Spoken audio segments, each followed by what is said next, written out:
The window of my office overlooks the valley where Northwood sleeps beneath its blanket of snow. Winter 2024 is mild, almost apologetic. Nothing like the winter of 1982, the winter that made me who I am. My grandson Michael sits across from me, 17 years old, and full of questions he doesn't know how to ask. On my desk between us lies an iron key heavy and dark with age.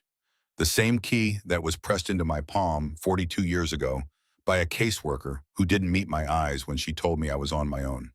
Grandpa, Michael says, turning the key over in his hands, how did you keep this place when you were only 18? I look at him, seeing myself at that age. Angry, lost, certain the world owed me something. I was wrong about that last part. The world doesn't owe anyone anything. But sometimes, if you're willing to bleed for it, the world lets you earn what you need. The story I'm about to tell you, I say, isn't about luck. It's about the winter a boy had to become a man because there was no one else to do it. It's about a choice your great-grandmother left me. And it's about learning that home isn't something you're given. It's something you build even when you don't know how. Michael sets the key down carefully like it might break. He doesn't know yet that some things, the important things, are stronger than they look. It started, I tell him, on the day I turned 18. The air outside the Greyhound station in Portland tasted like diesel and coming snow. November 15th, 1982. 4 days past my 18th birthday, and the world had already made it clear what that meant. No more foster care. No more system. No more pretending anyone was responsible for me except myself. I stood on the cracked pavement with everything I owned in a surplus military backpack that smelled like the group home's industrial detergent. In my right hand, I held that iron key. In my left, a bus ticket to a town I'd never heard of, and a piece of paper with an address written in the careful handwriting of a social worker who'd already moved on to the next case. 4 days earlier on my birthday, I'd learned what it felt like to have your jaw broken by a man who was supposed to keep you safe. Dale Miller, my foster father, for the last 8 months, was a Vietnam veteran who'd brought the war home with him in a bottle. When I asked to call my sister, something in him snapped. His fist caught me below the ear, and I went down on the kitchen linoleum, seeing stars that had nothing to do with birthday wishes. The police came. They took statements. They saw a troubled 18-year-old with a history of moving from home to home, and they saw a decorated veteran who served his country. By the time the sun set on my birthday, I was the one being removed. Not for my protection, for his. Ms. Patricia Albright. My caseworker had that look they all got. The one that said she cared but not enough to actually do anything. She met me in the hallway of the group home where they'd placed me temporarily, her arms full of folders that represented other lives, other failures. Nathan, she said, and her voice had the practiced softness of someone who delivered bad news for a living. You're 18 now. Legally, we don't have any obligation. The Millers won't take you back, and honestly, given the incident, I think that's for the best. The incident, that's what she called it when a grown man broke a kid's face. They had words for everything except the truth. But your grandmother, she continued, reaching into her bag. Margaret Pierce, she passed away 3 months ago. According to records, she left you something. She placed the key in my hand first. Heavy, iron, old enough to have stories, then the paper with the address, then the bus ticket. It's a property in Northwood, Maine, up north. The records say it was condemned years ago. There probably isn't much there, Nathan. Maybe just land, but it's yours. It's all she left. I looked at the key, feeling its weight. A condemned house in a town I'd never heard of. My inheritance from a grandmother I'd never met, who'd never once visited in 10 years of foster care. It felt like a final insult from a family that had already abandoned me. There's a bus that leaves in an hour, Miss Albright said. It's the best I can do. The best she could do was a one-way ticket to nothing. I didn't thank her. The words wouldn't come. I just took my backpack and walked out of that building, away from the only life I'd known, such as it was. I didn't look back. Looking back was something I couldn't afford.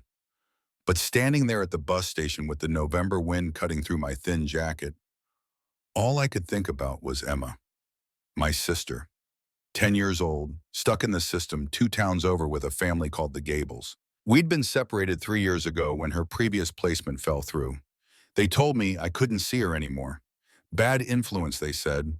Unstable.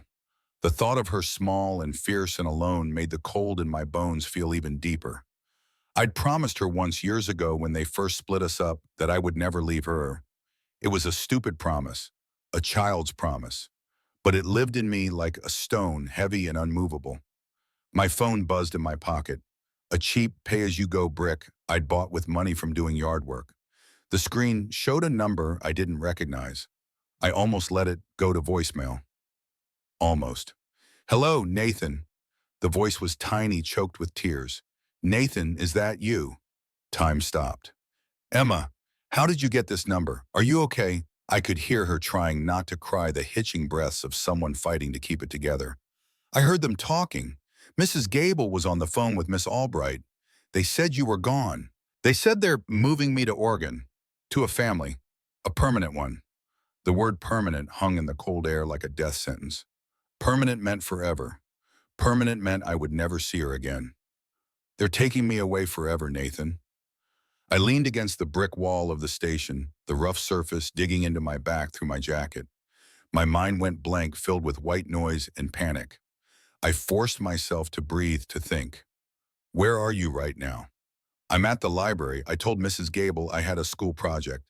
I used the computer to look up the bus station number." I ran, Nathan. I ran away. She ran. My 10-year-old sister, who was afraid of the dark and thunderstorms, had run away to find me.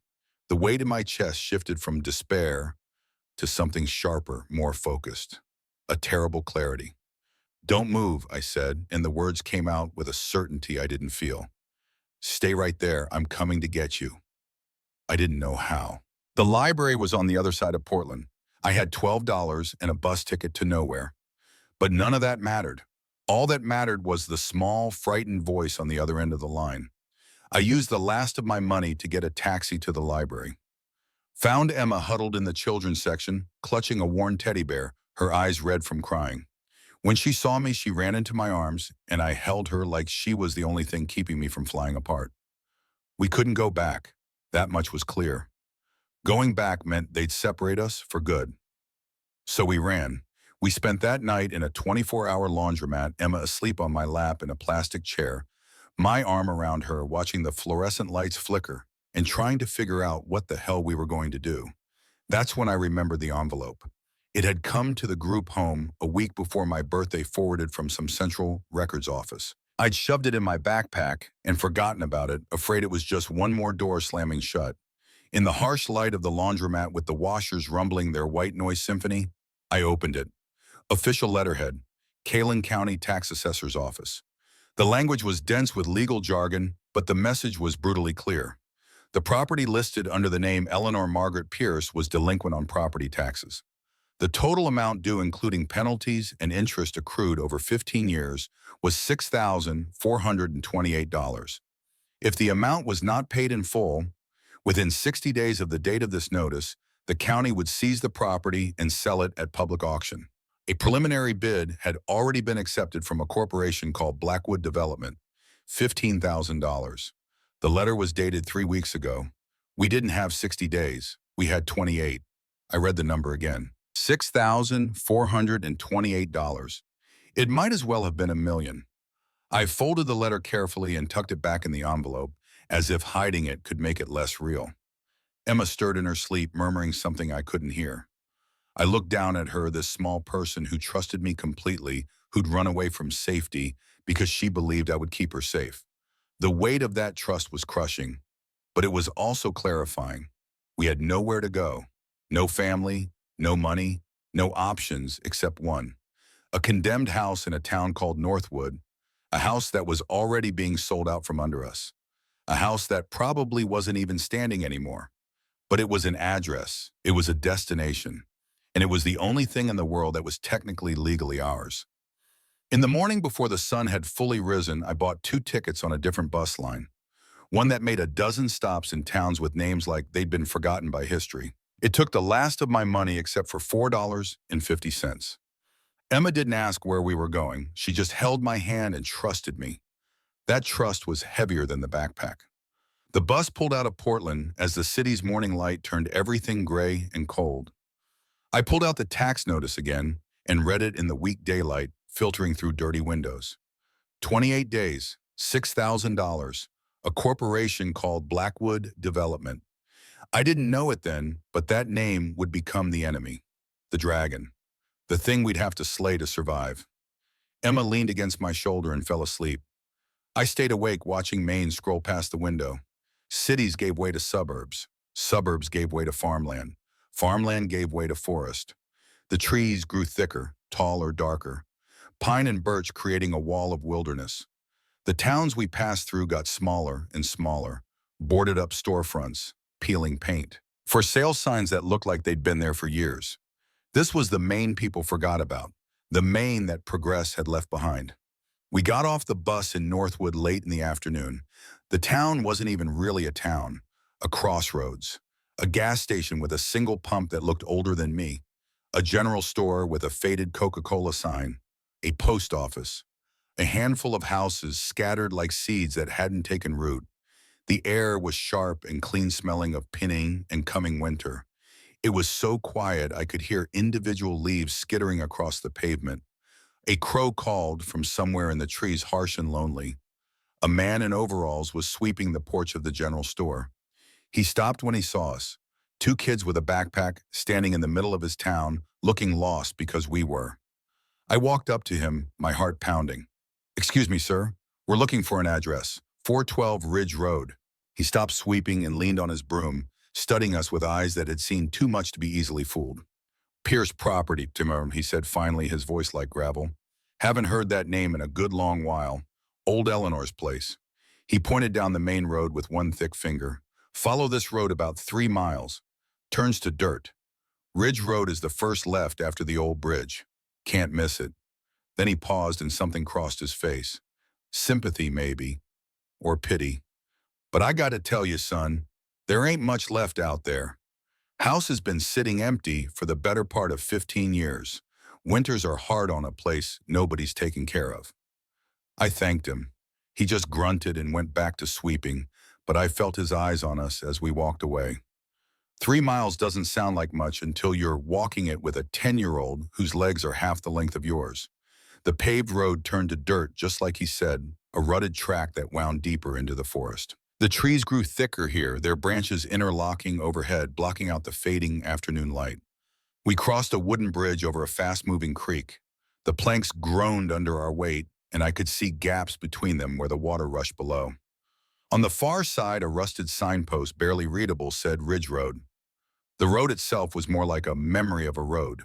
2 tire tracks overgrown with weeds and small saplings. We followed it as the sun sank lower, painting the sky in shades of orange and purple that would have been beautiful if I wasn't so scared. Just when I started to think we were completely lost, I saw it through a break in the trees. A house stood on a small rise surrounded by grass that had grown wild and tall. It was a 2-story farmhouse, or it had been once. Now it looked like something time had tried to erase, but hadn't quite finished with.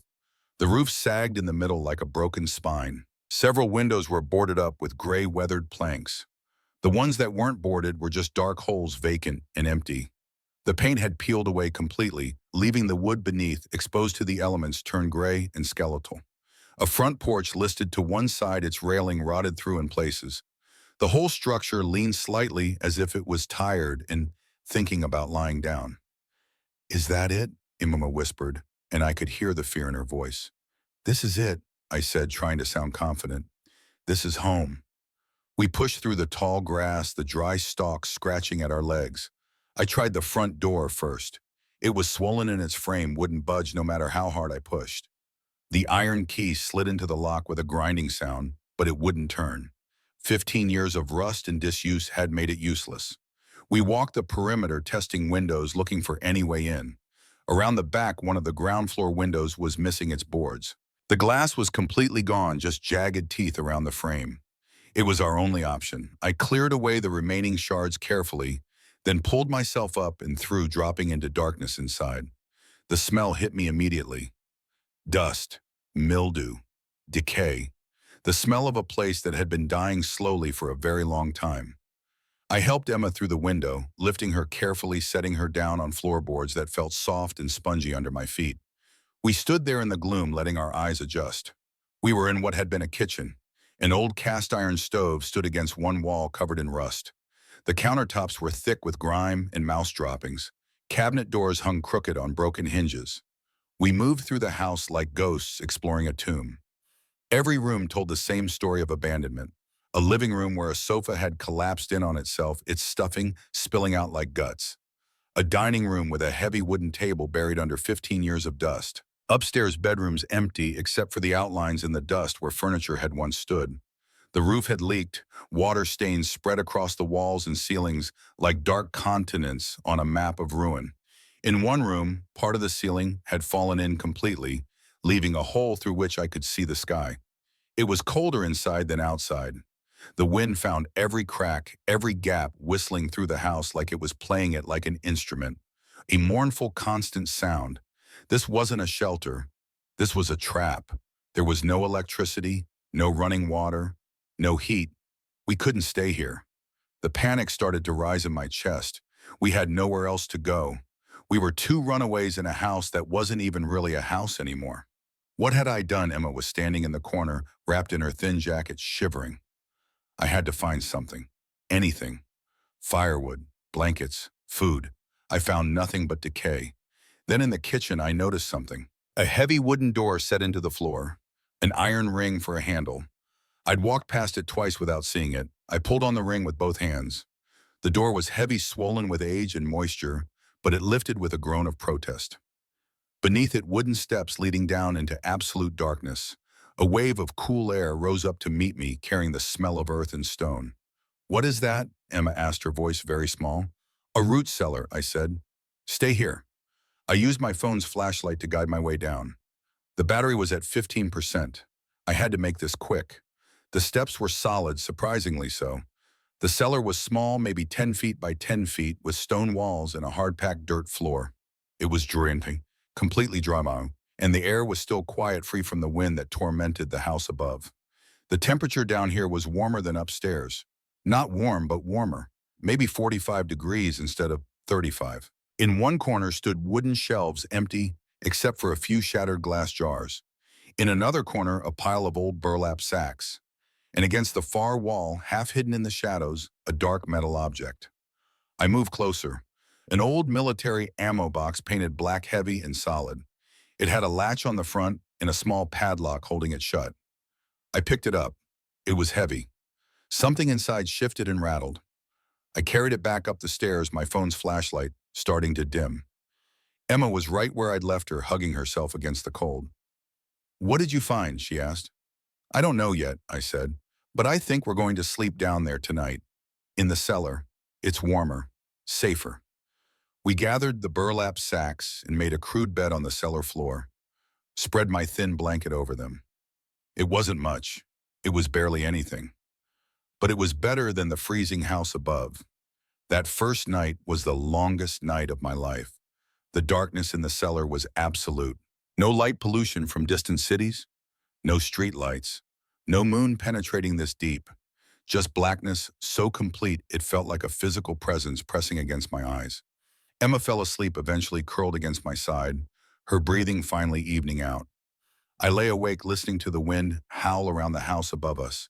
Every gust sounded like footsteps. Every creak sounded like the whole structure collapsing. And I thought about the ammo box sitting 3 feet away in the darkness. What was inside? Money documents, just junk, and I thought about the tax notice. 28 days, $6,000, a debt I had no way to pay. When the first gray light of dawn finally filtered down the cellar stairs, it felt like resurrection. We were cold, we were hungry, we were terrified. But we had survived the night. Now I had to open the box. I carried it outside into the pale morning light. The November air was bitter cold, my breath coming in clouds. I searched the overgrown yard and found what I needed near the collapsed shed. A piece of rebar, heavy and rusted. It took 10 minutes of determined work, smashing the rebar against the small padlock again and again. My hands were scraped and bleeding by the time the metal finally gave way with a sharp crack. But I didn't care. I had to know. I lifted the lid. The first thing I saw was a thick canvas pouch tied shut with a leather cord. It was heavy, and it clinked when I moved it. My heart was hammering so hard I could feel it in my throat. I set the pouch aside. My hands were shaking too badly to open it yet. Beneath it, a stack of envelopes, yellowed with age, tied together with a faded blue ribbon. They were addressed to me, to Nathan Pierce. On top of the stack was a single unsealed letter. The handwriting was elegant, flowing, but a little shaky, an old person's handwriting. I pulled it out and began to read. My dearest Nathan, the letter began. If you are reading this, then I am gone and the worst has come to pass. I had to stop, had to breathe. Emma came and stood beside me, putting her small hand on my arm. I kept reading, my voice thick, reading aloud because I needed to hear it to believe it. I hope with all my heart that you are reading this as a man with the system behind you safe and sound. But I am a realist. I fear you are here because you have nowhere else to go. I am so sorry. I need you to know that the story you were told is not the truth. They will have told you that I abandoned you, that your parents were unfit, that I let this house, our home, fall to ruin. None of it is true. Not the important parts. My vision blurred. I blinked, hard tears I didn't want to cry burning in my eyes. This land, this house has been in our family for 100 years. It is not just property, it is our history. 15 years ago, a company called Blackwood Development came to Northwood. They wanted to buy up all the land along this ridge to build a luxury resort. They offered everyone pennies on the dollar. Most people sold. I refused.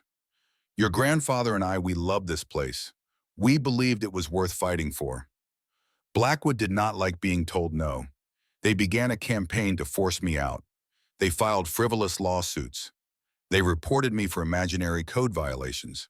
They tried to have the property condemned. They bled me dry legally and financially. Your father, my son, tried to help me fight them. They targeted him too. They made his life impossible, harassed him at work until he lost his job. They created the instability that the state used as an excuse to take you and Emma away. Placing you in the system was never the plan. It was meant to be temporary, a way to shield you while I fought. But my heart gave out before my will did. I ran out of time. I looked up from the letter, my mind reeling. Blackwood Development, the same name from the tax notice. This wasn't just about a delinquent property. This was war. A war my grandmother had been fighting alone for years. A war she'd lost. I picked up the next envelope. Inside were legal documents, copies of lawsuits, cease and desist letters from a lawyer named Thomas Caldwell, threatening notices from the county, all documenting a long, brutal battle. There were newspaper clippings too, articles about Blackwood's aggressive expansion into rural Maine, about families forced to sell, about a pattern of predatory acquisition. My grandmother hadn't been neglectful. She'd been a soldier, fighting an enemy with unlimited resources while trying to protect her grandchildren the only way she knew how. The shame I'd carried for 10 years, the quiet certainty that I'd been unwanted, began to transform into something else, something hot and unfamiliar. Anger. They hadn't just taken our home, they'd taken our story. They'd replaced the truth with a lie, and that lie had poisoned everything. Emma looked at me, her eyes wide. So Grandma was a hero. Yeah, I said, and my voice broke on the word. Yeah, she was. Then I picked up the canvas pouch. My fingers fumbled with the knot on the leather cord. When I finally got it undone, I tipped the contents into my hand. Cash. A thick stack of $100 bills wrapped in a rubber band. I counted it twice, my hands trembling. $10,000. Enough to pay the taxes. Enough to save the house. Enough to fight. Hope, fierce and blinding, surged through me. We could do this. We could actually do this. But there was one more letter at the bottom of the box, in a separate sealed envelope. On the front, my grandmother had written in careful letters, "Read this last." I opened it with fingers that had gone numb. The tone of this letter was different. Less story, more instruction. Nathan, it began, I have left you a choice. It is the hardest choice a person can make. In this box is $10,000. It is every last cent I managed to save and hide from them. It is your escape. Option 1, you take this money, you take your sister, and you disappear. Find a small apartment in a city far away from here. Get a job. Keep her safe. Finish school. Live a quiet, normal life. No one would blame you. You owe this place nothing. You owe me nothing but to live and to be happy and free. This is the safe choice. This is the sensible choice. This is what a smart person would do. I could see it so clearly. An apartment with heat and light, Emma in a real school with real friends, me working maybe at a warehouse or a store, coming home at night to warmth and safety. A normal life. But the letter continued. Option 2, you stay. You use the money to pay the taxes and halt the seizure. But know this, that will not be the end of it. It will be the beginning. Paying the taxes will put you on Blackwood's radar. They will come for you just as they came for me. They will use the system against you. They will try to take Emma. They will try to break you. In the other envelopes, you will find all the evidence I gathered in the name of the one lawyer in this town I trusted, Thomas Caldwell. It might be enough to fight them. It might not. This choice means staying here in this broken house through a winter that will test you in ways you cannot imagine. It means a war you are not equipped to fight. It is the harder path. It is, I suspect, the impossible path. The letter ended with a final paragraph that broke something in me. I cannot tell you which to choose. The grandmother in me screams for you to take the money and run to save yourself. But the woman who fought for this land, the woman who was your grandfather's wife, knows that some things are worth fighting for, even if you lose. The choice is yours. Whatever you decide, know that I loved you. I have always loved you. Your Eleanor. I lowered the letter. The $10,000 sat heavy in my lap. A key to freedom. An escape from everything. I looked at Emma. She was so small, so fragile. How could I ask her to endure a winter in a root cellar? How could I subject her to a legal battle that my grandmother had already lost? The sensible choice was clear. Run, start over, be safe. But I looked around me, at the sagging house, at the overgrown land, at the tall, silent trees standing like sentinels. This wasn't just a plot of land. This was my grandmother's last stand. This was where my father had fought and lost. This was the last piece of our family that hadn't been erased by lawyers and corporations and the machinery of power. Running felt like betrayal. It felt like letting Blackwood win not just once, but forever. It felt like agreeing with their version of our story, that we were disposable, that our history didn't matter. A sob rose in my throat. I cried. I cried for the years we'd lost. I cried for the grandmother I'd never known, but now loved with a fierce protective grief. I cried for my father who'd been broken by this fight, and I cried for the impossible choice she'd left me. Emma wrapped her small arms around my neck. It's okay, Nathan. Whatever we do, we'll do it together. Her simple faith was both comfort and crushing weight. I spent the rest of that day walking the property line, the letters in my pocket, the money a heavy secret in my backpack. I stood on the ridge behind the house looking out over the valley. Autumn was fading, the brilliant colors giving way to browns and grays. Winter was coming. You could feel it in the air.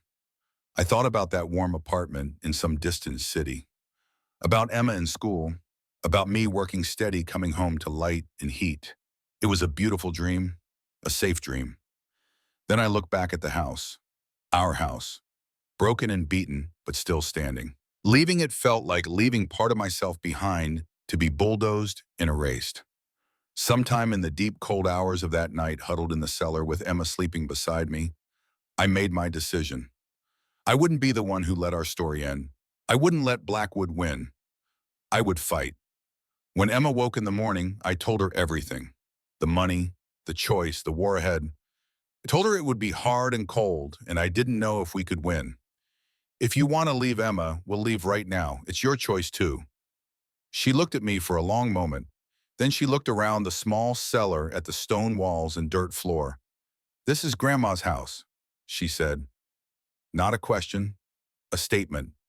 She was a hero. I want to stay. I want to be a hero too. I pulled her into a hug, my heart feeling like it might burst. Okay, I whispered. We stay.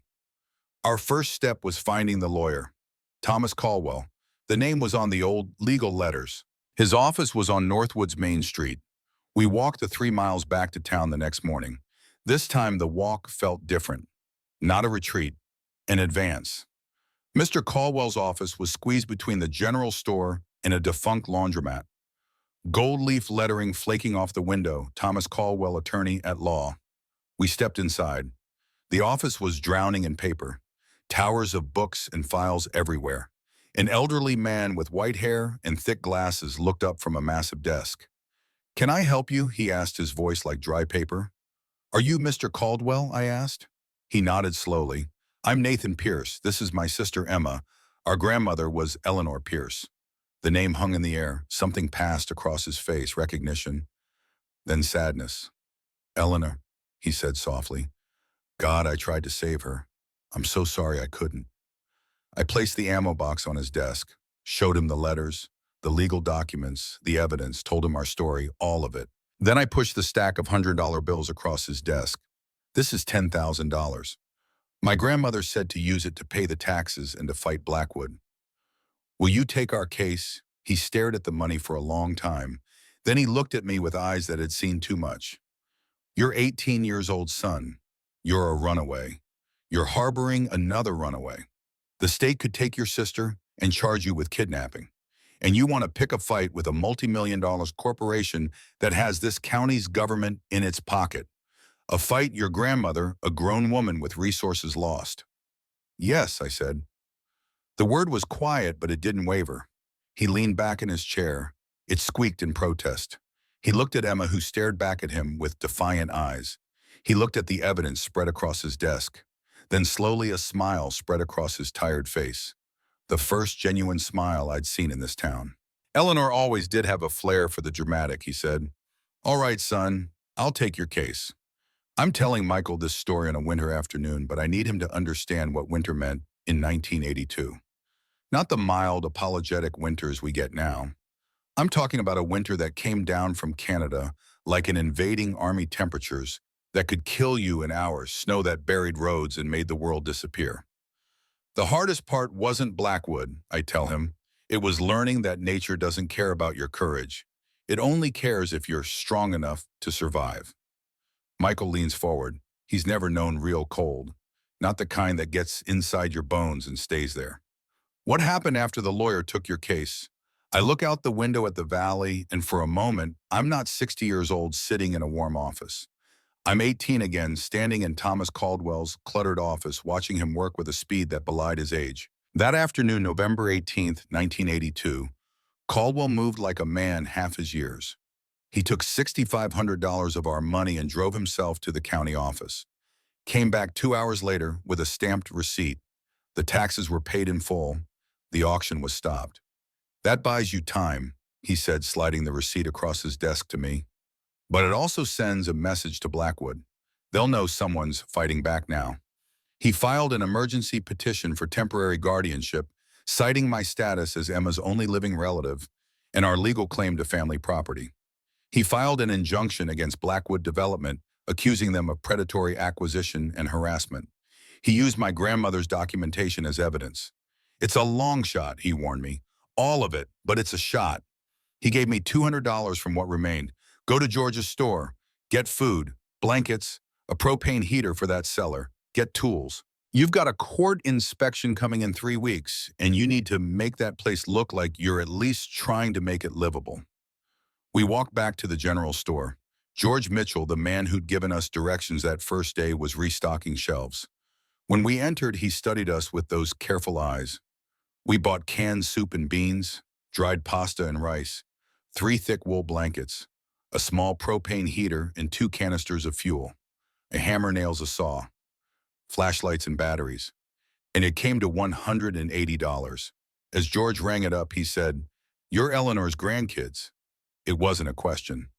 I nodded. His expression softened in a way I hadn't expected. "She was a good woman, stubborn as a mule, but good. This town didn't treat her right at the end. If you need anything, you come see me. Don't be too proud." I was too surprised to speak. I just nodded again. We hauled our supplies back to the house, our arms loaded. For the first time, it felt like we were walking towards something instead of running from it. We were preparing. We were fighting back. That night, we set up the propane heater in the cellar. It cast a warm glow on the stone walls, making our underground refuge feel almost cozy. We heated soup on the camp stove Caldwell had given us. It wasn't much, but it was ours. Emma arranged our blankets, neatly organizing the cellar like she was decorating a room. She took a piece of charcoal from the camp stove and drew on the stone wall a picture of a castle with two figures standing in front of it, a tall one and a small one. "That's us," she said, "defending our kingdom." I looked at her drawing in the flickering light of the heater, and something in my chest loosened. We weren't just surviving, we were building something. But 3 days later, everything changed. I was outside chopping wood from the collapsed shed when I heard it. The sound of an engine, expensive and powerful, warming up our rutted dirt road. No one came out here. No one except us. A black Mercedes sedan appeared through the trees, picking its way carefully over the potholes. It stopped in front of the house. The door opened and a man stepped out. He was maybe 38, dressed in a suit that cost more than everything I owned. His hair was perfectly styled, his shoes polished to a mirror shine despite the dirt road. He carried a leather briefcase and had the kind of face that had learned to smile without meaning it. "Nathan Pierce," he said, walking toward me. Not a question, a statement. I set down the axe, my hands tightening into fists. "This is private property. You're trespassing." He smiled. It didn't reach his eyes. "Actually, until 3 days ago, this was Blackwood property. You just delayed the inevitable." He looked around at the sagging house, the overgrown yard. "Some delay." "My grandmother fought you for 15 years, I said. His smile faded. "And where is she now?" The words hit like a punch. He let the silence hang there, sharp and cruel. "Let me tell you about your grandmother, Nathan. Margaret Pierce, born 1910, married Robert Pierce in 1932. They bought this property for $800 during the Depression. By 1967, Blackwood offered her $20,000. That's a 2,000% return. Most people would call that a miracle, but not Margaret. She called it an insult. She wanted $50,000. We said no. She started a war. She wanted to keep her home, I said. She wanted to be stubborn, he corrected. There's a difference. He moved closer and I could smell his cologne, expensive and foreign. I grew up poor, Nathan, in a trailer park in West Virginia. My father worked in coal mines, died of black lung when I was 12. My mother cleaned houses. I understand the sentiment, I really do. But sentiment doesn't keep you warm in winter. It doesn't feed your sister. He reached into his briefcase and pulled out a checkbook. "I'm authorized to offer you $25,000. Cash, today. Take Emma somewhere warm. Enroll in school. Get your GED. Start fresh. Your grandmother's fight is over. You don't have to die on her hill." "This isn't about money," I said. His eyes went hard. "Then it's about pride. And pride, Nathan, is the most expensive thing in the world." He put the checkbook away and pulled out documents instead. "I've already filed motions to dismiss your guardianship petition. Grounds unfit minor, no income, unsuitable living conditions. I've filed to have this property condemned under Maine Health and Safety Code. Structural hazards, no utilities, rodent infestation. And I've reported you to state police for child endangerment and custodial interference." He stacked the papers neatly on the hood of his Mercedes. "You have 3 weeks until that court inspection. Temperature will drop to 20 below zero this winter, Nathan. This house has no heat, no running water, no electricity. You're not fighting me. You're fighting winter, and winter doesn't negotiate." He walked back to his car, opened the door, then paused. "One more thing. I was in Vietnam, Khe Sanh. I saw boys your age try to be heroes. You know what happened to them." He let the question hang in the cold air. "They died, and no one remembered their names." The Mercedes rolled away, kicking up dust and dead leaves. I stood there shaking not from cold, but from rage and fear in equal measure. Emma came running out from the house where she'd been hiding. "Can he really take me away?" I looked down at her scared face and made myself sound certain. "Not if we make this place a home." But inside I wasn't certain at all. Vincent Cross, that was his name. He'd left his card on the hood, and he'd made it clear this was war. The next 3 weeks were brutal. We worked from sunrise to sunset every day, transforming the house from ruin to something that might pass for habitable. We boarded every broken window with wood scavenged from the collapsed shed. We patched holes in the walls with scraps of tin and tar paper we found in the barn. We swept and scrubbed the kitchen and one small bedroom until our hands were raw. We hauled out years of debris and mouse droppings, bag after bag of decay. The propane heater kept the cellar at a bearable 40 degrees. We rationed the fuel carefully, using it only in the evenings when the temperature dropped. During the day, we worked ourselves warm, and at night we huddled together under our blankets. Emma never complained. She worked alongside me, carrying boards, holding tools, sweeping endlessly. She made the cellar feel like a home, drawing pictures on the walls, arranging our few possessions with care. But the cold was coming. You could feel it in the air, taste it in the wind. The temperature dropped steadily. 35 degrees. 30, 25, 20. The first snow came on December 1st.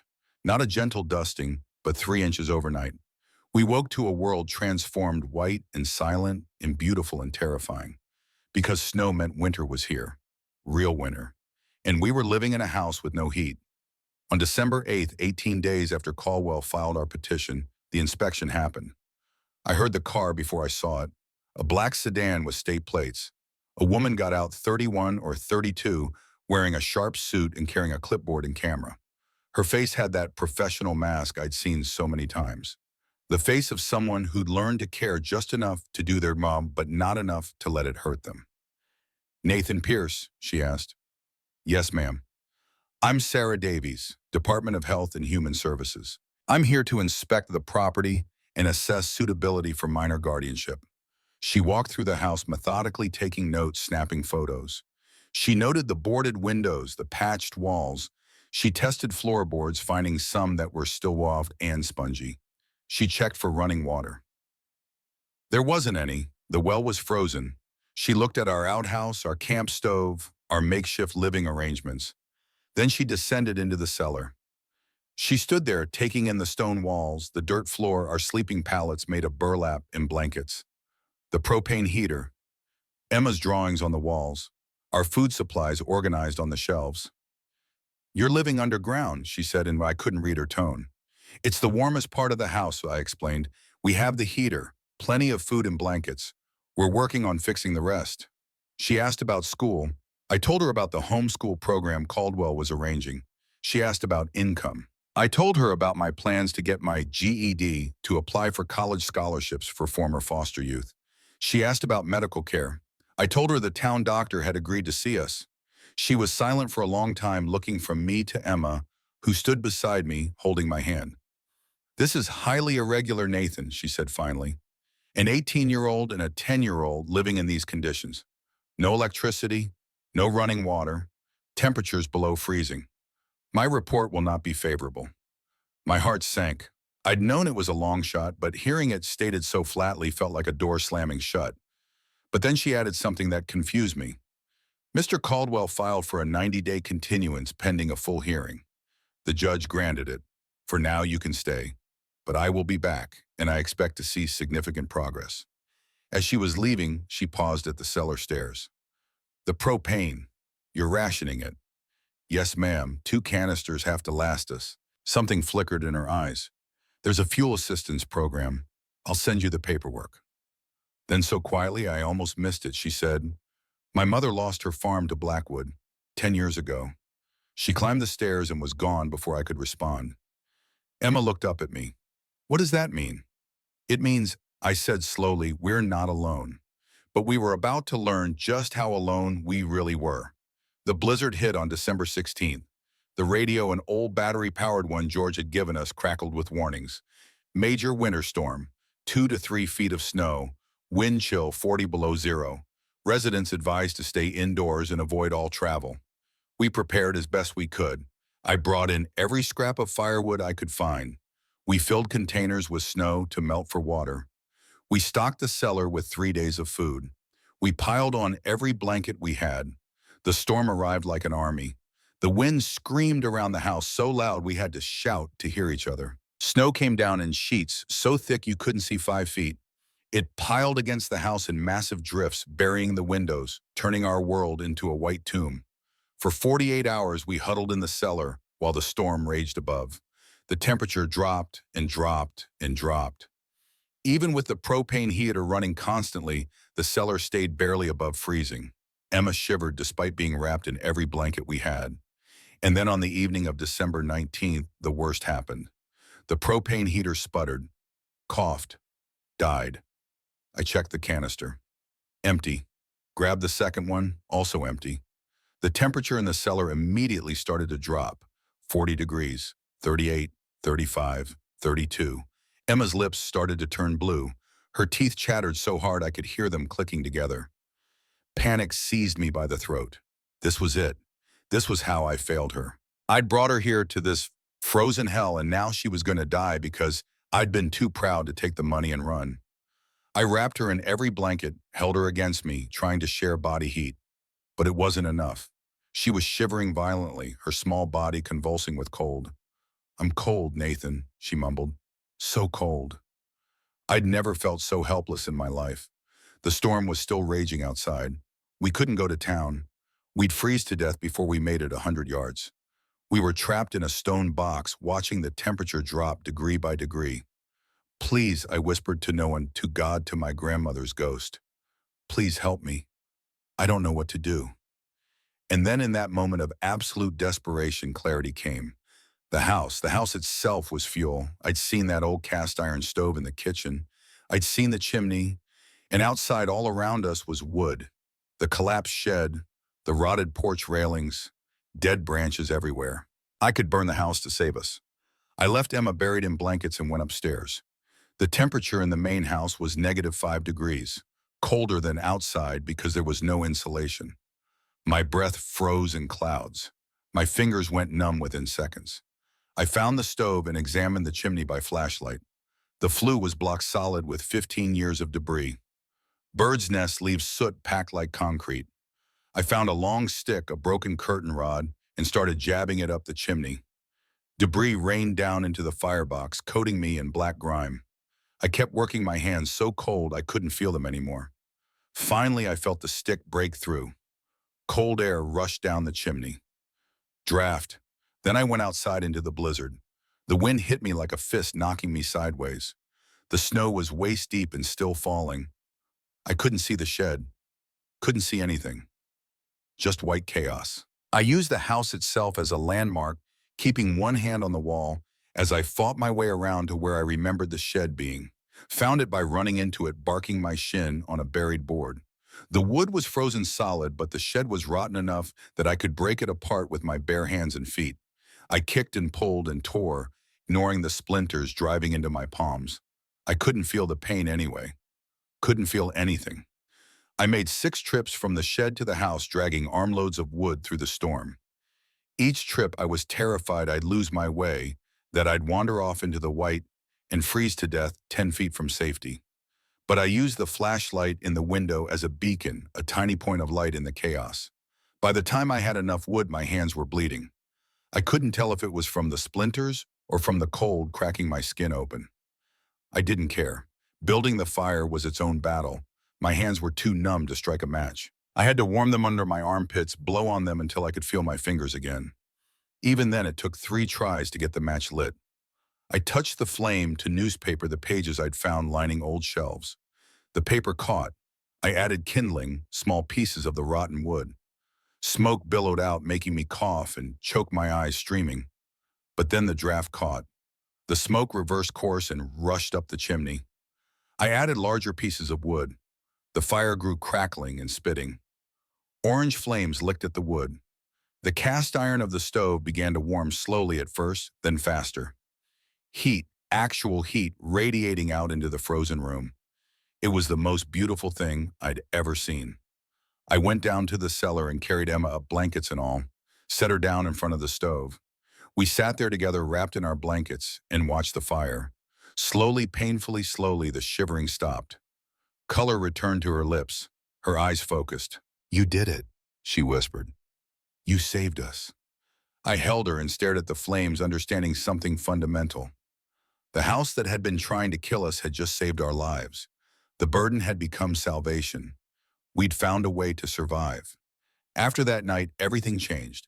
We moved our sleeping pallets upstairs into the room next to the kitchen, where we could keep the fire going. I learned to bank the embers at night so the fire would last until morning. I learned which wood burned longest, how to split it properly, how to stack it so it would dry. George came out after the storm on a tractor with a plow attachment, clearing our lane. He brought supplies: flour, salt, potatoes. 2 more canisters of propane, though we didn't need them anymore. Figured you might be running low, was all he said. A few days later, Thomas Caldwell came. His old car chugged up the newly cleared lane and he climbed out with news. Blackwood's lawyers overplayed their hand, he said, stamping snow from his boots. They filed a motion claiming you were unfit based on a falsified inspection report. I was able to prove it was falsified. The judge wasn't pleased. He's dismissed their motion and scheduled our guardianship hearing for February 10th. He's keeping the injunction against them in place, pending further investigation. He handed me an envelope. This came for you, from the State Scholarship Board. I opened it with shaking hands. An acceptance letter. Based on my academic records from before foster care, I'd been awarded a grant for community college. Full tuition, contingent on obtaining my GED. It was a door opening, a future I'd thought was closed. Christmas came. We had no money for gifts. I carved Emma a small wooden horse using a knife George had given me. Emma made me a book, pages of drawings showing our story. The last page showed the two of us in front of the house with a ghostly figure behind us. Grandma Margaret watching over us. George came on Christmas afternoon with a small turkey, potatoes, canned cranberry sauce. We ate together, the three of us, and George told stories about Margaret. How she'd stood up to Blackwood, how she'd fought when no one else would, how the town had admired her but been too afraid to help. I'm sorry I didn't help her, George said, his voice rough. I was scared, but I'm not scared anymore.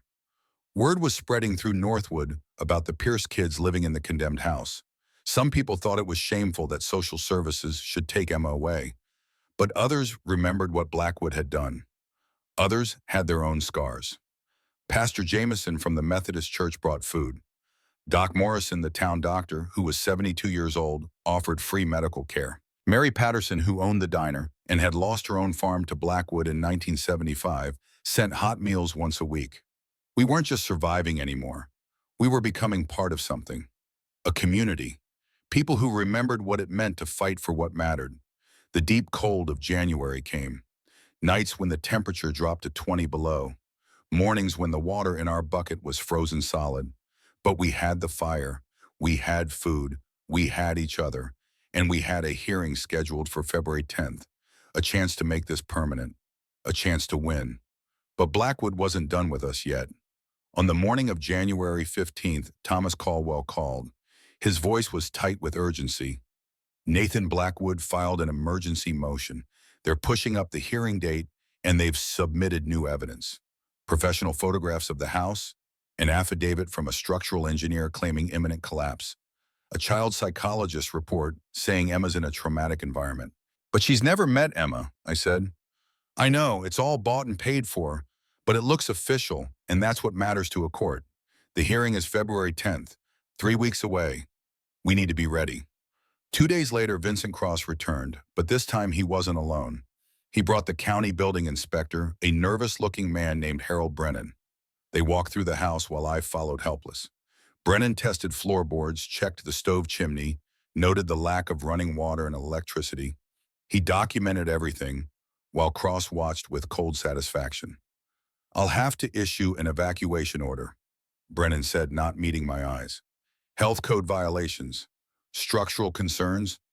I'm sorry, son. I'm just following regulations. You have 48 hours to vacate. This is our home, I said. Cross's smile was thin and sharp. No, this is a ruin, and you're a child playing house. But Caldwell arrived before they could leave. He'd been expecting this. Harold, you can issue the notice, he said calmly, but Nathan has the right to appeal to the judge. That process takes a minimum of 10 days. The judge will hear it at the guardianship hearing. Brennan looked relieved. Cross looked furious. Don't play games, Tom, Cross said. No games, Vincent, just law. Nathan can stay pending appeal. Cross turned to me one last time before leaving. 3 more weeks of freezing then. See if I care. But as he walked to his car, he stopped, turned back, and for just a moment, something shifted in his eyes. Not quite respect, not quite sympathy, something harder to name. I told you, he said quietly, winter doesn't negotiate, and neither do I. The Mercedes drove away, leaving us standing in the snow. Emma took my hand. Are we going to lose? I looked down at her, at this small person who trusted me with everything. No, I said. We're going to fight. For the next 3 weeks, I worked like a man possessed. I reinforced the sagging porch. I patched every hole I could find. I organized our living space to look as presentable as possible. I created a school area for Emma with books and a makeshift desk I'd found in the attic. Caldwell prepared our legal case. He gathered witnesses. George, Mary Patterson, Pastor Jameson, Doc Morrison. People who could testify to our progress, to our character, to the pattern of Blackwood's predatory behavior. And Sarah Davies came back on January 30th, unannounced. She saw the improvements, the fire blazing, the house warm at 55 degrees, Emma doing math problems at her desk healthy and happy, our food well stocked, everything organized and clean. She interviewed Emma privately, asked if she was happy, if she was scared, if she wanted to stay with me. More than anything, Emma told her. Sarah's report, which she shared with Caldwell, was different from her first one. It still noted that conditions weren't ideal, but it also documented significant improvement and strong sibling bond. It recommended conditional guardianship with oversight. It wasn't a guarantee of victory, but it was a chance. As Sarah was leaving, she stopped at the door. Looked back at me.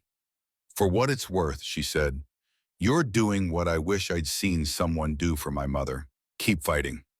I'm sitting here telling Michael this story, and I can see he's starting to understand that survival isn't about one big moment of heroism. It's about 1,000 small decisions to keep going when everything in you wants to quit. The hearing was in 3 days, I tell him. We'd survived the worst winter Maine had seen in 20 years. We'd turned a ruin into something like a home. We'd built a case. We'd found allies. But we still didn't know if it would be enough. Michael's eyes are wide. What happened? I smile. That grandson is where things got interesting. Michael's leaning forward now, completely absorbed. Good, he needs to hear this part. Needs to understand that the hardest battles aren't always fought with fists or guns. Sometimes they're fought in wood-paneled courtrooms with nothing but truth and stubbornness on your side. The night before the hearing, I tell him, I didn't sleep at all, just sat by the fire watching the flames, thinking about everything that had brought us to that moment. Emma was asleep upstairs, trusting me to make this work. That trust was heavier than any weight I'd ever carried. I paused, remembering the cold clarity of that February night, the way the fire had painted shadows on the walls, the way my grandmother's letters had felt in my hands when I'd read them one more time looking for strength. I thought about my grandmother fighting for 15 years. I thought about my father losing everything to help her. And I thought about Vincent Cross's words, that boys who try to be heroes just end up dead and forgotten. I decided he was wrong. February 10th, 1983 dawned cold and clear. The kind of winter morning where the sky is so blue it hurts to look at and the snow crunches under your feet like broken glass. Emma and I dressed in the church clothes Pastor Jameson had given us. They were donated too big on me and too small on her, but they were clean and pressed. George drove us to the county seat in his truck, the old engine groaning as we wound through roads still edged with snowbanks. Thomas Caldwell was already there waiting on the courthouse steps. He looked older than usual, tired, but his eyes were sharp. Ready? He asked. I wasn't, but I nodded anyway. The courtroom was small, wood-paneled, smelling of old paper and furniture polish. Maybe 20 seats for spectators. Most were empty, but the ones that were filled mattered. George sat in the front row. Mary Patterson from the diner. Pastor Jameson. Doc Morrison. People who decided that this fight was worth showing up for. On the other side sat Vincent Cross and 2 associates, all in expensive suits that probably cost more than our entire house was worth. They had leather briefcases and the kind of confidence that comes from never having lost. At the front, behind the bench, sat Judge Helen Morrison. No relation to the doctor as far as I knew. She was maybe 58 with iron gray hair and a face that had forgotten how to smile. Stern. Republican. The kind of judge who valued self-reliance and hard work, but also believed in protecting children at any cost. She could go either way. That's what Caldwell had told me. She could see us as brave kids fighting the good fight, or she could see us as deluded children endangering a minor. Everything depended on the next 2 hours. Sarah Davies sat off to the side representing the state. She didn't look at me, just stared down at her papers, her face carefully neutral. All rise, the bailiff said. Judge Morrison took her seat, arranged her papers, and looked out at the courtroom with eyes that gave nothing away. We're here for the matter of Pierce versus the state of Maine petition for guardianship, she said. Her voice was like gravel. Mr. Cross, you're representing Blackwood Development as an intervening party. You may present your case. Cross stood, and even that simple movement was calculated. Confident, powerful. He'd done this 100 times. Your Honor, he began. This case is straightforward. Nathan Pierce is 18 years old. He has no income, no high school diploma, no parenting experience. He's living in a structure that should be demolished, where temperatures regularly drop below freezing, where there's no electricity, no running water, no proper sanitation. He gestured to a folder on his table. We've submitted photographs, structural assessments, expert testimony. All of it paints the same picture. This is child endangerment masquerading as noble intent. His voice softened, became almost sympathetic. We all admire loyalty, Your Honor. The bond between siblings is important, but loyalty doesn't keep children safe. The law exists precisely for situations like this, to protect children from well-meaning adults who put sentiment above welfare. He paused for effect. Emma Pierce deserves a real home, a warm home, a stable home with parents who can provide for her needs. We ask the court to deny guardianship and place Emma with a qualified foster family where she can thrive. He sat down. It had been perfect, reasonable, compassionate sounding. Everything designed to make me look like a foolish kid playing at being an adult. Caldwell stood slowly. He didn't have Cross's polish. His suit was old, a little threadbare at the elbows. His briefcase was scuffed leather, held together with tape. But when he spoke, his voice carried the weight of 40 years practicing law in small towns where people's lives hung in the balance. Your Honor, Mr. Cross makes this sound simple. It's not. This case is about whether an 18-year-old man, and let me be clear, 18 is legally an adult in this state, can care for his sister on property he legally owns. He opened his briefcase and pulled out documents. Nathan Pierce owns that property outright. The taxes are paid in full. He has representation. He has community support. He's enrolled in a GED program and has been awarded a college scholarship contingent on completion. Caldwell's voice grew stronger. More importantly, Your Honor, this case is about what happened to the Pierce family, about how a corporation with unlimited resources systematically destroyed them because one woman refused to sell her land. Objection, Cross said, standing. Irrelevant to the guardianship question. Overruled, Judge Morrison said. I'll allow it. Continue, Mr. Caldwell. Thank you, Your Honor. Nathan Pierce isn't some random teenager trying to raise a child. He's the last of a family that was targeted and destroyed by predatory business practices. His grandmother fought Blackwood Development for 15 years. They filed frivolous lawsuits.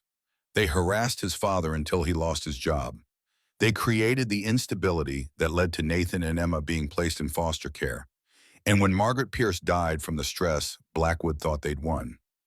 He looked at me, then at Emma. But they didn't count on Nathan being willing to finish his grandmother's fight. They didn't count on a bond strong enough to survive the worst winter this state has seen in 2 decades. Caldwell turned back to the judge. We asked for conditional guardianship. Give Nathan 6 months under supervision. If he fails, then remove Emma. But let him try. Let him prove that family is worth fighting for. He sat down. The courtroom was silent. Judge Morrison made a note, then looked up. Mr. Cross, call your first witness. Cross's case was methodical and devastating. He called Harold Brennan, the building inspector, who testified about structural deficiencies and code violations. Under cross-examination, Caldwell got him to admit he'd been paid $5,000 by Blackwood as a consultant the previous year, but the damage was done. Cross called Dr. Patricia Morse, a child psychologist from Portland who'd never met Emma, but testified based on file review and developmental theory that living in such conditions would create lasting trauma and attachment issues. Caldwell tore into her on cross-examination. Dr. Morse, you've never met Emma Pierce, correct? No, but my assessment is based on, yes or no, please. You've never met her. No. Never seen her schoolwork? Her drawings never spoken to anyone who knows her. My methodology doesn't require, how much is Blackwood paying you for this testimony? I'm being compensated at my standard rate of $200 per hour. So you're testifying about a child you've never met, based on theory while being paid by the party trying to take that child from her brother. Objection, Cross said. Badgering. Sustained, Judge Morrison said. Move on, Mr. Caldwell. But the point had been made. I could see it in the judge's face. A flicker of skepticism. Cross submitted the property photographs, the evacuation order, my juvenile record from the incident with Dale Miller. He built a picture of dangerous conditions and an unfit guardian piece by careful piece. When he finished, he looked satisfied, like a man who'd just won. Then it was our turn. Caldwell called George Mitchell first. George walked to the stand in his work clothes, his hands rough and calloused, looking uncomfortable, in the formal setting, but steady. Mr. Mitchell, how long have you known the Pierce family? 43 years. Started selling supplies to Margaret and Robert Pierce in 1940 when I came back from the war. Tell the court about Blackwood Development's treatment of Margaret Pierce. George's jaw tightened. They killed her. Maybe not with a gun, but they killed her just the same. Started in '67 when she wouldn't sell. They filed lawsuits over nothing. Claimed her property was a nuisance, brought down neighboring values. Reported her for code violations that didn't exist. Bled her dry with legal fees. How do you know this? Because they tried the same thing with me when I wouldn't sell my store. Had the health inspector coming once a week. Suppliers mysteriously canceling contracts. Anonymous complaints about noise about loitering. I knew what they were doing because I watched them do it to Margaret first. Cross stood. Objection, Your Honor. Speculation and hearsay. Your Honor, Caldwell said. Mr. Mitchell is testifying to his personal experience and direct observation. Overruled. Continue. George looked at me, then at the judge. Those kids are fighting the same fight their grandmother fought. And this town failed Margaret. We were too scared to help her. I won't fail her grandchildren. Mary Patterson testified next. Told how Blackwood had offered her mother 30 days to sell their farm in 1975. How her mother had a heart attack from the stress. How she died 2 weeks later. Nathan's grandmother died the same way. Mary said, her voice breaking. Heart attack from fighting them. These children are doing what I didn't have the courage to do. They're standing their ground. Pastor Jameson testified about visiting the house weekly, about watching Nathan teach Emma mathematics, about the family bond he'd witnessed. Dr. Morrison testified about Emma's health. I've examined her 3 times. She's well-nourished, no signs of abuse or neglect. In 50 years of practice, I've seen real child endangerment. Your Honor, this isn't it. Each witness was a brick in the wall we were building, a wall between Emma and the system that had already failed us once. Then Caldwell called Sarah Davies. She walked to the stand with her professional mask firmly in place, got sworn in, sat down, wouldn't look at me. Ms. Davies, Caldwell said, you inspected the Pierce property in December and again in January. What's your recommendation to the court? I held my breath. Sarah had said her first report would be unfavorable. This was where we could lose everything. Sarah was quiet for a long moment. Then she looked up and something had changed in her face. The mask was cracking. Your Honor, my initial assessment in December was unfavorable. I documented inadequate shelter, lack of utilities, concerns about winter survival. I recommended against guardianship. My heart sank. Emma's hand tightened around mine. But I returned twice, January 30th and February 5th. What I saw was transformation. Her voice grew stronger. I saw an 18-year-old teaching his sister mathematics by firelight. Her test scores exceed grade level. I saw a house that's imperfect, but warm, clean, stocked with food. I saw a girl who draws pictures of her family, her and her brother, with the word home written underneath in careful letters. Sarah turned to look at the judge directly. I saw living conditions that aren't ideal by middle-class standards. But I also saw something I've rarely seen in 30 years of social work. I saw a sibling bond so strong that a boy chose the impossible path rather than abandon his sister. I saw a child who feels safe, loved, and protected. Cross was on his feet. Your Honor, this witness is clearly biased. Mr. Cross, Judge Morrison said coldly, Mrs. Davies is a state employee with 30 years of experience. I'll give her testimony. Appropriate weight. Sit down. Cross sat his face tight with anger. Sarah continued, and now her voice was trembling slightly. Your Honor, I need to disclose something. My mother, Linda Davies, lost her farm to Blackwood Development in 1974. The stress caused a stroke. She died in 1975. I was 11 years old. The courtroom went absolutely silent. I became a social worker because I wanted to protect children. But sometimes we protect them from the wrong things. Sometimes we remove children from imperfect homes and place them in perfect placements that destroy them anyway. She looked at me finally, and there were tears in her eyes. I've seen hundreds of foster placements. I've seen abuse. I've seen neglect. I've seen children warehoused in group homes move from family to family until they age out with no connections, no roots, nothing. And then I see Nathan Pierce, who chose to fight rather than run, who survived a winter that should have killed them both, who's building a home with bleeding hands and sheer will. Her voice steadied. A flawed home built with love is better than a perfect placement built with paperwork. I recommend conditional guardianship, 6 months supervised. If Nathan fails, remove Emma then, but give him the chance to succeed. She stepped down from the stand. Cross looked like he'd been punched. Even Judge Morrison's stern face had softened slightly. Then Caldwell called me. I walked to the stand feeling like I was walking to an execution. Got sworn in, sat down, tried to remember to breathe. Caldwell kept it simple. Nathan, why do you want to raise Emma? Because she's my sister. Because we're all each other has. Because I promised her I wouldn't leave her, and I keep my promises. What if you fail? What if you can't provide everything she needs? I looked at Emma sitting in the front row. Then I'll have failed trying, but I won't fail by giving up. Cross stood for cross-examination. He moved in like a shark smelling blood. Mr. Pierce, you have no income, correct? I'm studying for my GED. I have a college scholarship waiting. I'll work. You're living in a condemned house. I'm restoring it. Every day it gets better. You assaulted your foster father. The word hit like a slap. He assaulted me. He broke my jaw. I defended myself. That's your version. That's the truth. Cross leaned in close. You're a child playing at being an adult. You have no idea what you're doing. You're going to fail, and when you do, Emma will be the one who suffers. Something in me snapped. I'd been quiet and respectful all day, but I was done being talked down to by a man who thought money and power meant he could rewrite reality. I'm 18 years old, I said, my voice steady and cold.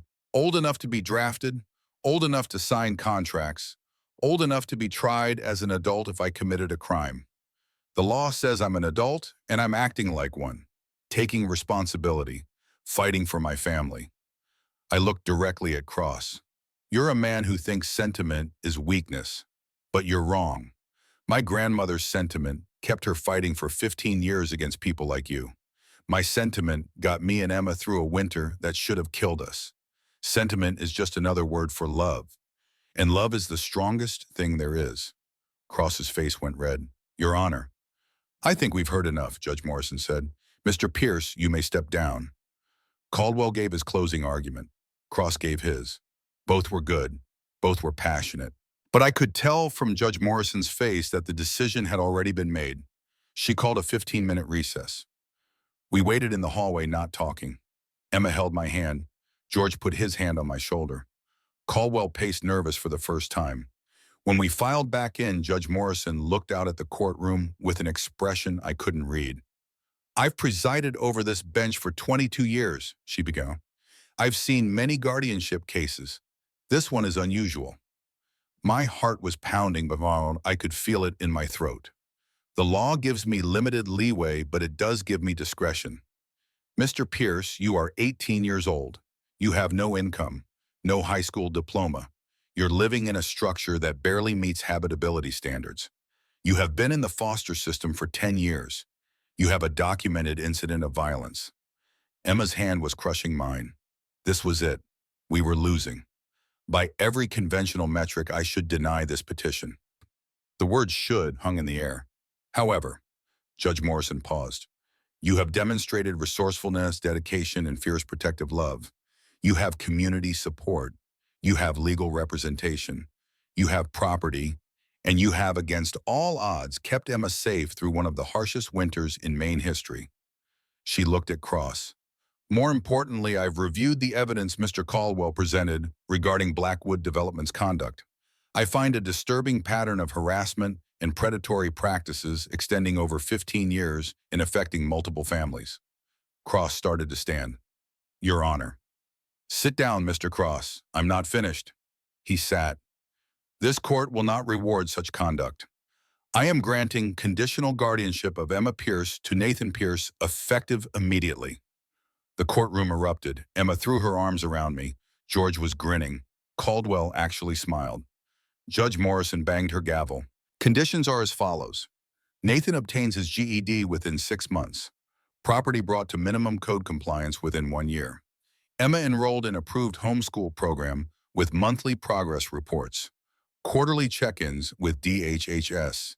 Violation of any condition subjects guardianship to immediate review. Then she turned to Cross and her voice went cold as winter. Regarding Blackwood Development's intervention in this case, I find their motives suspect and their evidence inadequate. I am forwarding Mr. Caldwell's documentation to the Maine Attorney General's office for investigation into possible predatory acquisition practices, fraud, and extortion.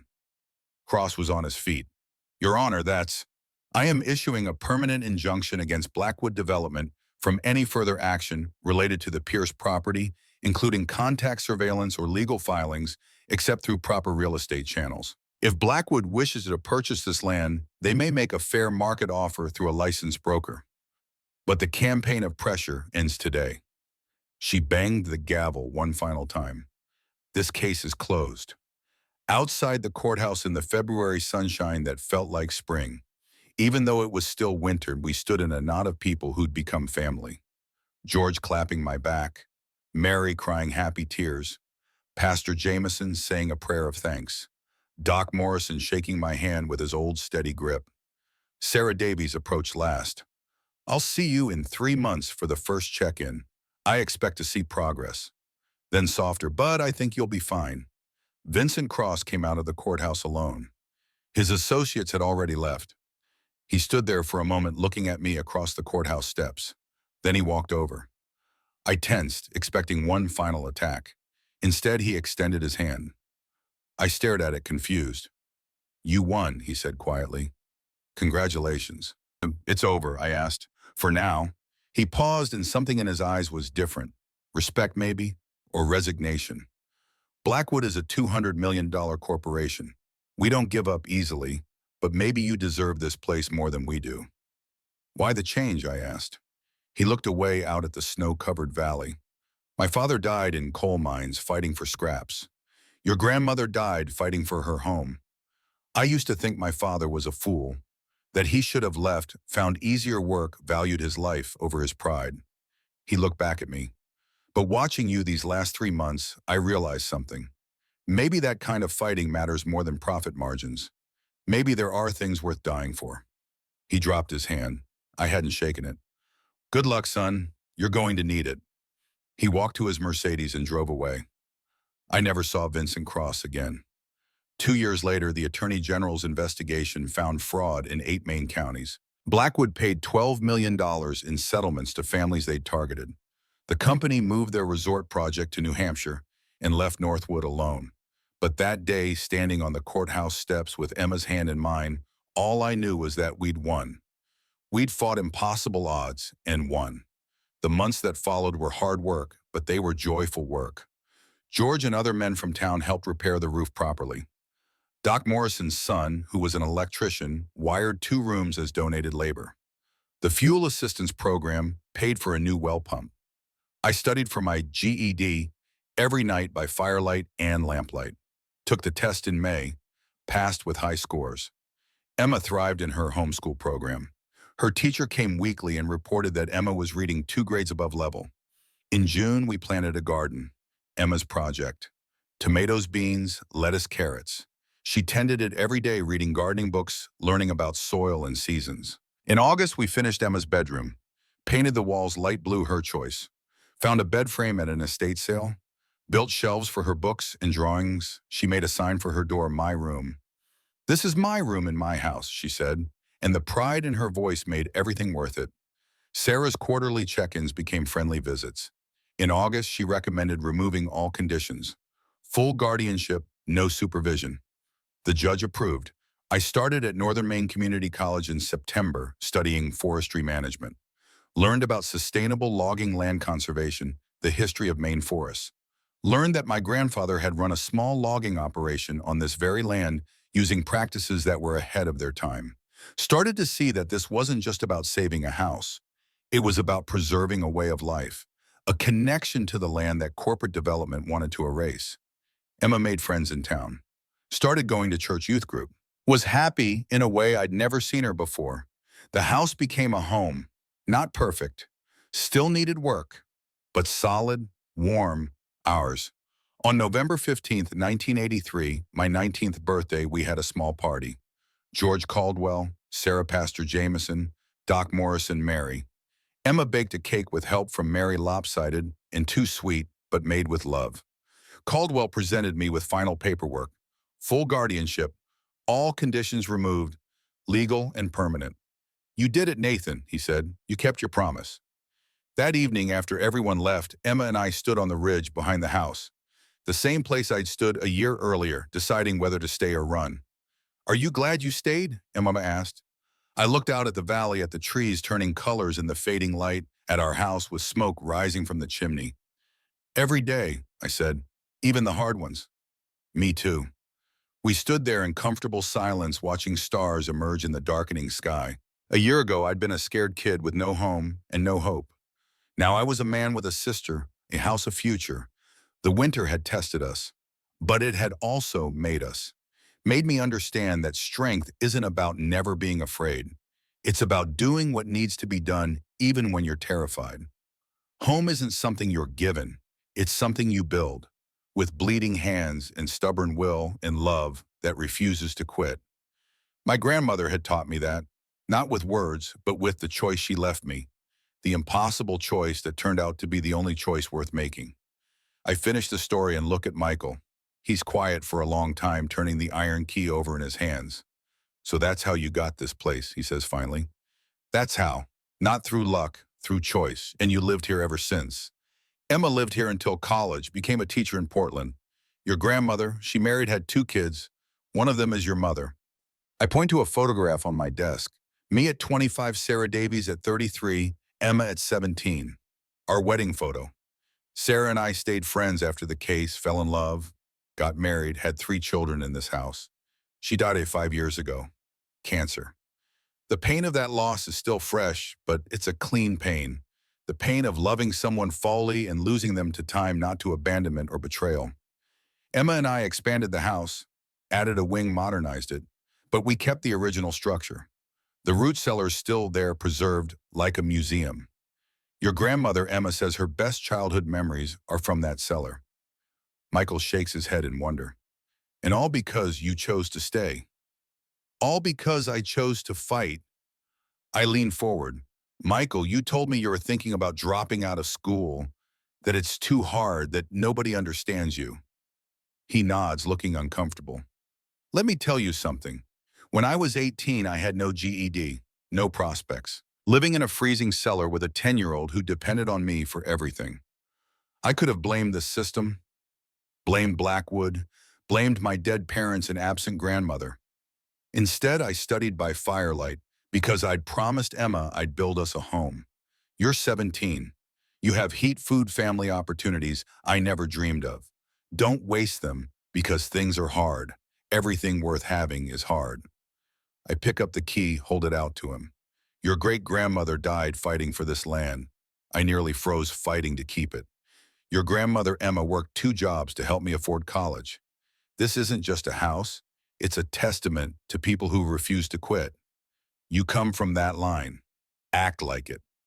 Michael takes the key, and I see something shift in his face. Understanding, maybe. Or the beginning of it. Yes, sir, he says quietly. I walk him out to his car. Snow is falling lightly. December 2024, gentle and soft. Grandpa, he says before getting in, if you could go back, talk to 18-year-old you, what would you say? I think about that boy standing in the snow with a choice to make, scared and angry, and certain he'd fail. I'd tell him the winter will be worse than you imagine, but so will your strength. You'll cry, you'll want to quit, you'll doubt every choice, but Emma will believe in you, even when you don't believe in yourself. And 42 years later, you'll stand in that same house, restored and warm and full of family, and you'll know every frozen night was worth it. Every bleeding hand was worth it. Every moment of fear was worth it, because you built something that lasts. Michael nods slowly, drives away. I stand in the snow, watching his taillights disappear, then turn back to the house. Lights warm in the windows. Smoke rising from the chimney. Same house, but transformed. I walk to the old root cellar, preserved now behind glass. The stone walls still stand. The dirt floor remains. On the shelf sits the ammo box, opened and preserved. Inside, my grandmother's letters. The original $10,000 framed. Photos of young Nathan and Emma. I touch the box gently. Thank you, Grandma, for the choice, for the test, for teaching me that home isn't given. It's made, it's chosen, it's fought for.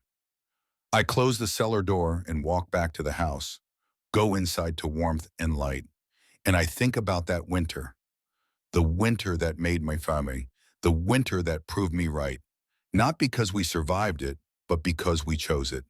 We chose the impossible path, and it led us home.